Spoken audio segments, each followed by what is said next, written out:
and I'm asking Stallone to be in my movie. So he called the producers. I made a mistake, I guess. He didn't talk to me. What did Jean-Claude Van Damme really do to Sylvester Stallone? And why is Stallone speaking out about it now, after staying silent for decades? In this video, we break down the shocking truth behind a moment that Stallone has finally decided to address. A moment that isn't part of any movie, but left a lasting mark. Sylvester Stallone breaks silence and reveals what Jean-Claude Van Damme did to him, and it's not good. This isn't about Hollywood drama. It's about a personal boundary crossed and a quiet fallout no one saw coming. Stay with us, because this changes everything you thought you knew. The rise of two legends. In the thick smoke of 1980s Hollywood, two names began shaping the definition of action: Sylvester Stallone and Jean-Claude Van Damme. Stallone was already entrenched in American pop culture, not as an actor, but as a symbol. Rocky Balboa had transformed him from a struggling screenwriter into a cultural monolith. By the time First Blood hit theaters in 1982, Stallone wasn't riding a wave. He was the wave. Every studio wanted more muscle, more grit, and more explosions. Stallone delivered on all fronts. His films weren't simply box office hits. They were patriotic events. While other actors tried to find their footing, Stallone was printing gold. He wasn't concerned with who was up and coming. He lived at the top of the mountain. Meanwhile, thousands of miles away, in Belgium, a young man with a gymnast's precision and a body sculpted by relentless discipline was staring at movie posters and dreaming of his own name being up there. Jean-Claude Van Damme trained like he was already famous. Martial arts wasn't just his passion, it was his escape. He studied Bruce Lee's every movement. He obsessed over body mechanics and form. And when that wasn't enough, he boarded a plane to the United States with a duffel bag full of dreams and a wallet nearly empty. What happened next could have only unfolded in Los Angeles. Van Damme started by handing out headshots at restaurants. He worked as a limo driver, a carpet cleaner, even a pizza delivery guy. He slept on friends' couches. Every day, he walked into studios uninvited, reciting his now famous line, "I'm going to be a movie star, you'll see." At the time, most people rolled their eyes. They had heard it all before. But Van Damme kept showing up. He didn't fade. He got louder, more confident, and eventually someone said yes. His breakout came with Bloodsport in 1988. The movie wasn't expected to succeed. It had a small budget and even smaller expectations. But audiences responded to Van Damme's speed, his flexibility, and that now iconic spinning kick. The film turned him into a recognizable face overnight. From there, the floodgates opened. Kickboxer, Lionheart, Double Impact. Van Damme had arrived, and he wasn't slowing down. But while fans compared him to Chuck Norris or Steven Seagal, Van Damme's eyes were on Stallone. He saw in him the final benchmark of success. Stallone wasn't a martial artist, but he had the career Van Damme wanted. Global box office domination, name recognition, a place in the pantheon of stars. In interviews, Van Damme spoke with admiration about Stallone. He watched every film. He studied how Stallone carried himself. He even mimicked the way he talked in press junkets. To some, it looked like hero worship. To others, it was strategy. Stallone, for his part, had taken note. Van Damme was everywhere, and audiences loved him. But Hollywood is small, and word gets around fast. Some agents began whispering stories about how eager Van Damme was to meet Stallone, about how persistent he had become, how he was showing up at events he wasn't invited to, how he seemed to be working his way into Stallone's circles by any means necessary. At first, it was harmless. Stallone had seen dozens of young guys chase the spotlight. But Van Damme wasn't like the others. He wasn't waiting in line. He was skipping it. It wasn't long before an incident occurred that turned the admiration into something heavier, something unresolved, something Stallone wouldn't talk about for years. Not publicly. Not until now. Van Damme's unusual road to fame. Los Angeles was built on ambition, but Jean-Claude Van Damme's brand of ambition made people pause. It wasn't polite. It wasn't subtle. It was loud, persistent, and often personal. He didn't care who said no. He kept talking until someone said yes. His accent was thick. His charm was unpredictable. But his determination was impossible to ignore. People in the industry started to notice him, not because of his resume, but because he wouldn't stop knocking on doors. Literally. He'd show up at producers' offices with no appointment. He'd approach celebrities in restaurants. He was once spotted sprinting through a studio parking lot to catch up with a casting agent getting into her car. He begged her to watch him kick. Right there in the middle of the lot, he dropped into a split between two cars and smiled like it was completely normal. This was how he operated. His moves were equal parts hustle and desperation. Most people brushed him off. Some were amused, a few felt uneasy. But Van Damme had one goal, and he wasn't going to get there by waiting quietly in the wings. There were rumors about the way he inserted himself into industry circles. One story claimed he snuck onto a studio backlot disguised as a delivery driver, only to end up shadowboxing in front of a stunt coordinator. Another said he once entered a gym Stallone frequented, not to work out, but to accidentally bump into the man. Whether true or not, the stories grew with each retelling. But the most persistent whispers involved his growing obsession with Stallone. Some insiders began to describe it as more than admiration. They said Van Damme was tracking where Stallone would be, that he was seen lingering outside events Stallone attended, that he was working connections to get closer to him in ways that felt less like networking and more like strategy. Still, Van Damme's star continued to rise. Bloodsport made him bankable. Kickboxer made him a franchise name. Double Impact showed studios he could carry more than one role. Yet even as the scripts came in and the paychecks got bigger, he didn't seem satisfied. He wasn't chasing money. He was chasing stature. And for Van Damme, that meant being accepted by the very people who once ignored him. Stallone remained at the top of that list. There was one key event that marked a shift. It was a high-profile Hollywood party, hosted at Stallone's mansion. Many attendees were established stars. A few were rising names. Van Damme was not invited, but showed up anyway. The guards at the gate didn't recognize him immediately. Maybe he flashed a confident smile. Maybe he said something convincing. But somehow he got in. According to people who were there, Van Damme didn't sneak through a back window or creep in through the hedges. He walked through the front like he belonged. Inside, he mingled with producers, posed for photos, even cornered a few directors to pitch himself. Most assumed he was someone's guest. Stallone didn't notice him right away. But when he did, there was a moment. A long stare. An awkward beat. Stallone reportedly nodded and moved on. Nothing was said that night, but something hung in the air. Van Damme had crossed into a space that wasn't meant for him, and even if nobody spoke it aloud, everyone could feel it. What happened afterward is murky. Some say Stallone let it slide, others say he didn't. Whatever the truth, that night planted a seed, not for a collaboration, not for friendship, but for a slow burn of tension that would smolder quietly behind the scenes, until one day Stallone decided he had something to get off his chest. Behind closed doors, what no one knew. For years, the story of Jean-Claude Van Damme's visit to Sylvester Stallone's house floated through Hollywood like a punchline. It was one of those tales people repeated at dinner parties, half believing it, half not.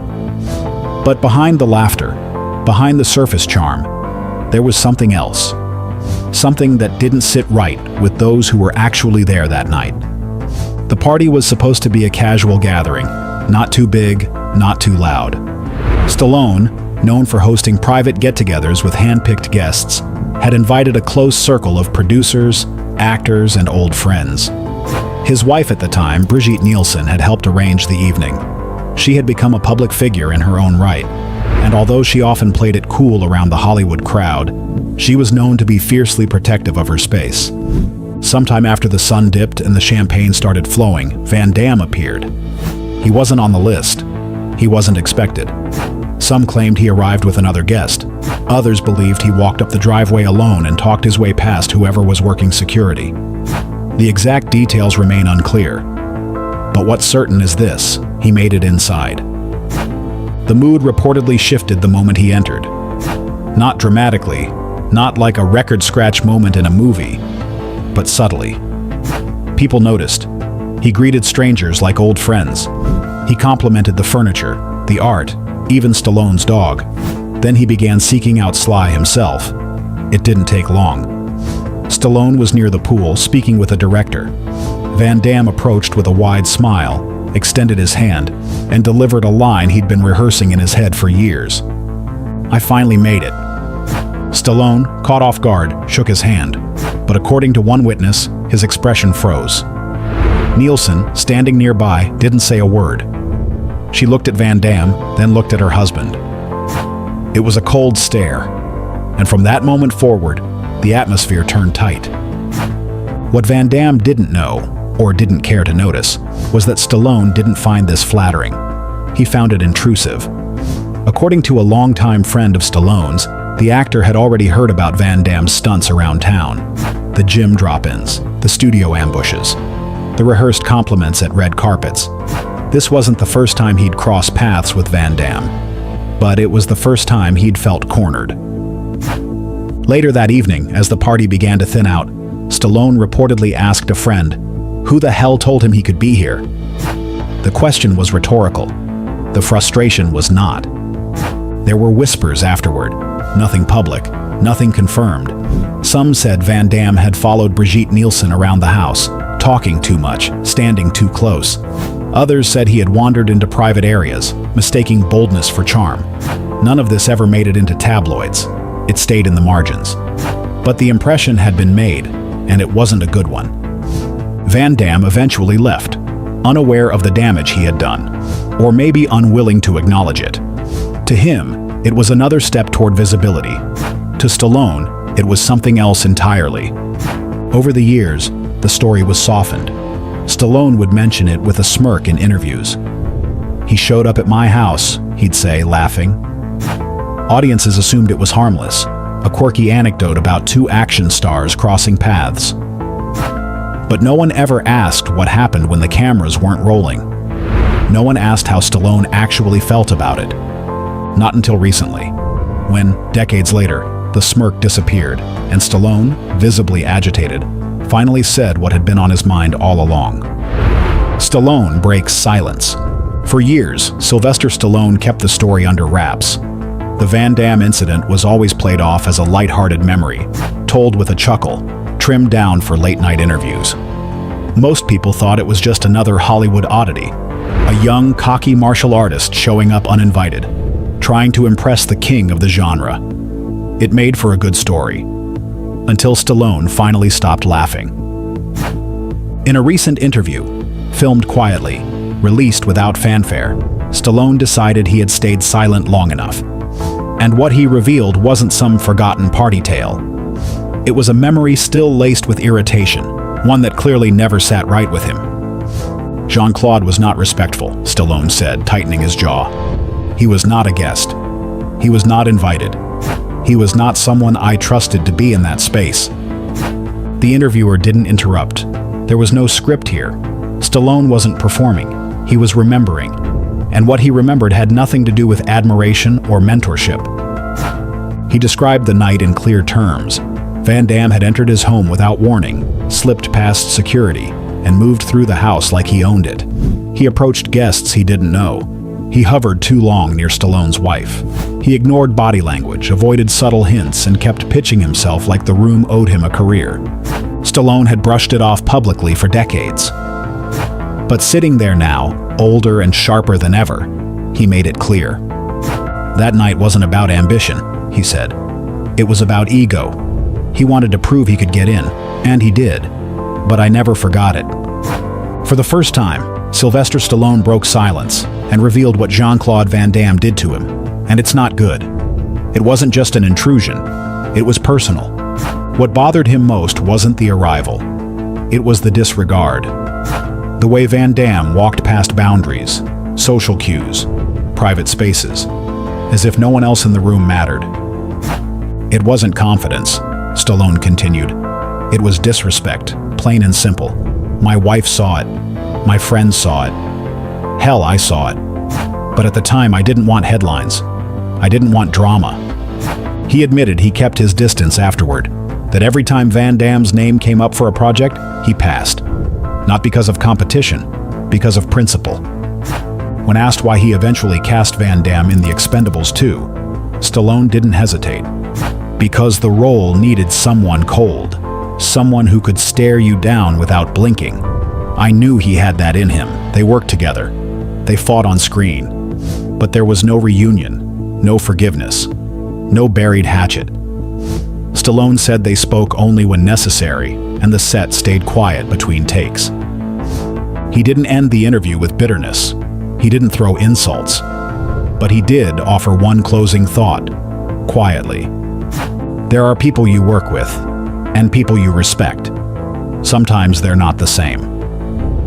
And just like that, the legend of Van Damme's boldest Hollywood move lost its glow.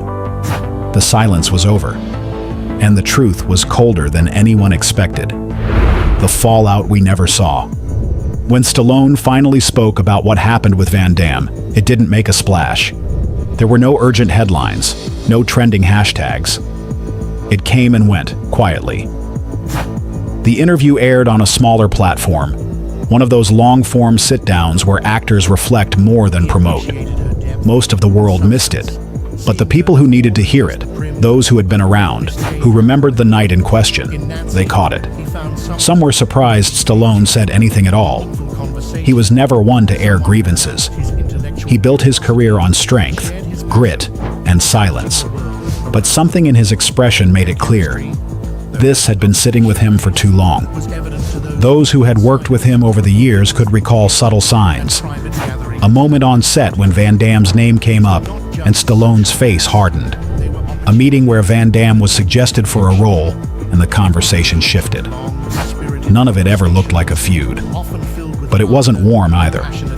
There was a wall, and now people understood why it was there. Inside the industry, the story filled in a blank. Not a scandal, but an answer to a question that had lingered for years. Why had Stallone never collaborated with Van Damme during their peak?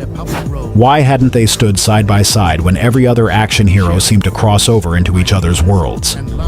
The silence made sense now. It had never been about competition. It had been personal. Back on the set of The Expendables 2, some crew members remembered that tension. The scenes were rehearsed without much talking. Van Damme kept to his trailer. Stallone stuck with the core team. They shook hands when needed. They posed for press photos. But there was no connection beyond the job. People assumed it was professionalism. In hindsight, it was something else. Distance that had been there from the start.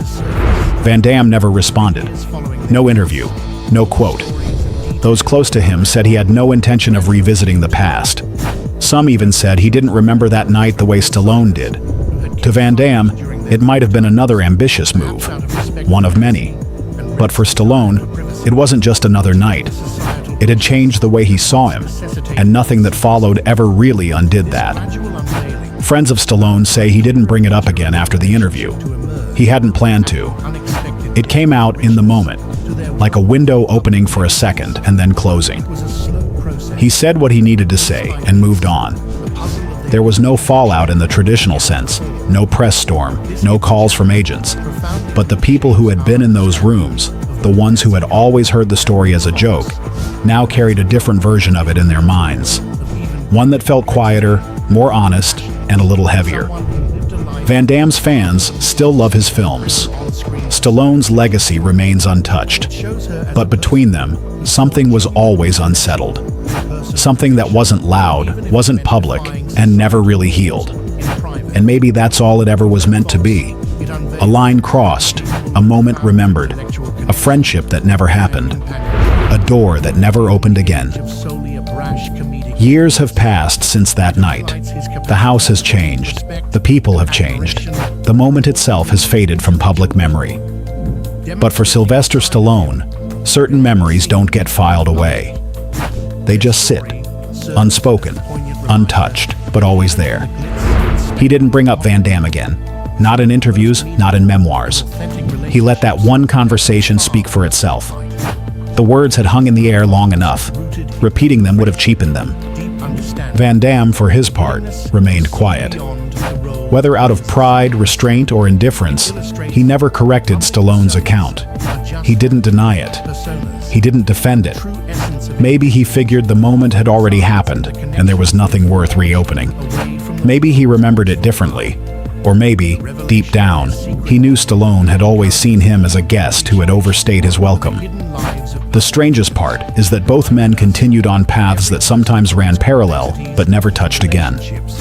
After The Expendables 2, there was no sequel reunion, no spin-off, no surprise cameo. Stallone continued building legacy projects.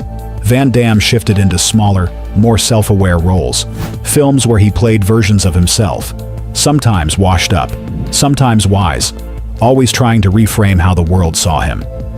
But the one thing he never did was reframe how Stallone saw him. Behind the scenes, people still wondered if something else had happened that night. Something Stallone didn't say. Something Van Damme forgot, or pretended to. There had always been vague talk about an uncomfortable interaction with Brigitte Nielsen, about private rooms being accessed, about behavior that crossed more than one line. But those details were never confirmed. Stallone didn't elaborate. He didn't need to. The disappointment in his voice said enough.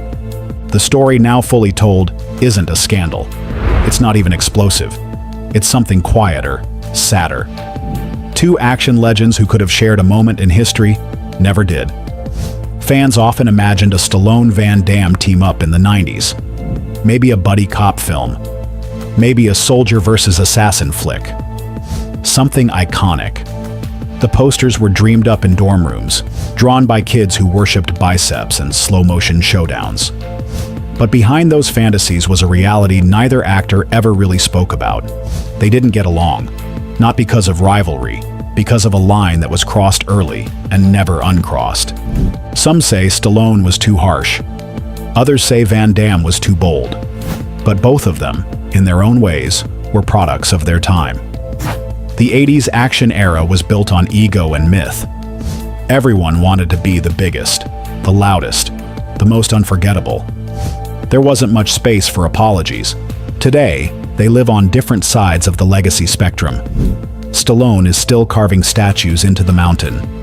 Van Damme is more of a cult figure now, still loved, still admired, but from a distance. He walks through airports without much fuss. He takes photos with fans. He cracks jokes about his splits. But one door never reopened, the one he walked through without permission. And maybe that's what this whole story was always about. Not a feud, not a betrayal, but a moment when someone stepped too far into someone else's life, thinking it would be remembered as ambition, when in truth, it landed as something else entirely. Respect, once lost, doesn't always return. And in that quiet space between two legends, there was never another word, never another handshake, only silence, and the door that stayed shut. If Van Damme had never walked through that door, would these two action giants have built something unforgettable together, or was this clash always inevitable?